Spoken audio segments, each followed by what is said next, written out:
అందరికీ హాయ్ అండి. ఈ వీడియోలో సబ్కాన్షియస్ మైండ్ అంటే ఏమిటి మరియు దాని యొక్క శక్తి గురించి తెలుసుకుందాం. చెప్పు. వీడియోని పూర్తిగా స్కిప్ చేయకుండా చూడండి, అలాగే ఛానల్ని సబ్స్క్రైబ్ చేయండి.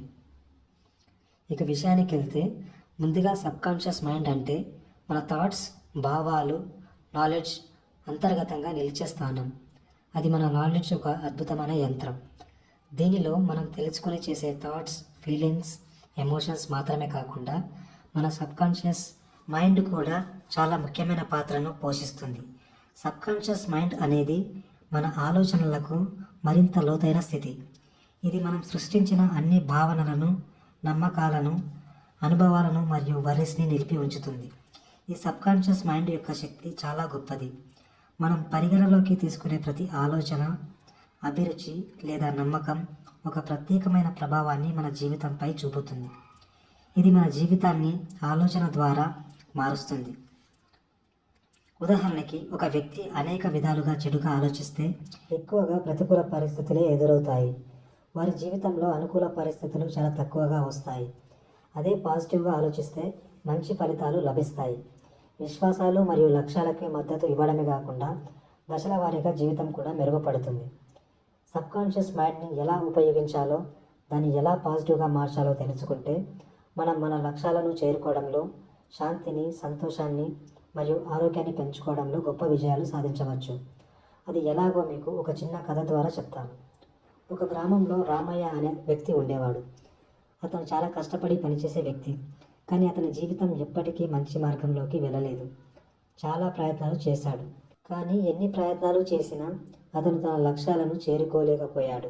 ఒకరోజు నిరాశ నిస్పృహతో అతను తన నాన్నమ్మతో మాట్లాడుకుంటూ ఉన్నప్పుడు ఆమెను అడిగాడు, నేను ఎంత కష్టపడ్డా నా జీవితం అభివృద్ధి కావడం లేదు అని. అప్పుడు అతనికి వాళ్ళ నాన్నమ్మ చెప్పింది, చూడు రామయ్య, నీ జీవితం కూడా ఒక మొక్క లాంటిది.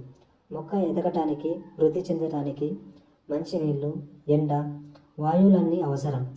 కానీ మొక్క పెరిగే సమయంలో అనేక అడ్డంకులు వస్తాయి.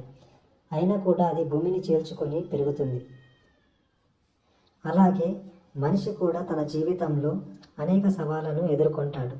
మన మేధాశక్తి, మన భావాలు, మన సబ్కాన్షియస్ మైండ్తో అదుపులో ఉన్నప్పుడు జీవితం మారిపోతుంది అని వాళ్ళ నానమ్మ చెప్పింది అతనికి. అప్పుడు రామయ్య అడుగుతాడు, నానమ్మ, సబ్కాన్షియస్ మైండ్ అంటే ఏమిటి అని.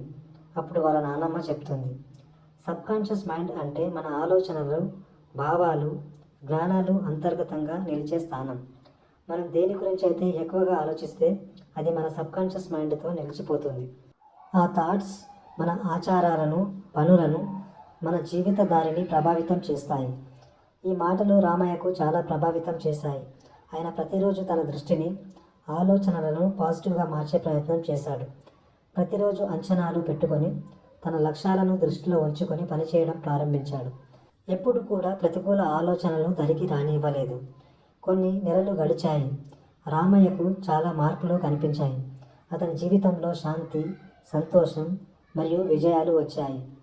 అతను ఎప్పటికప్పుడు తన సబ్కాన్షియస్ మైండ్ని పాజిటివ్గా నిలబెట్టుకోవడం ద్వారా ఎంతో బలమైన వ్యక్తిగా మారాడు. దీనివల్ల రామయ్యకు అర్థమైన విషయం ఏమిటంటే, మన ఆలోచనలు, మన భావాలు మాత్రమే మన జీవితాన్ని ప్రభావితం చేస్తాయి.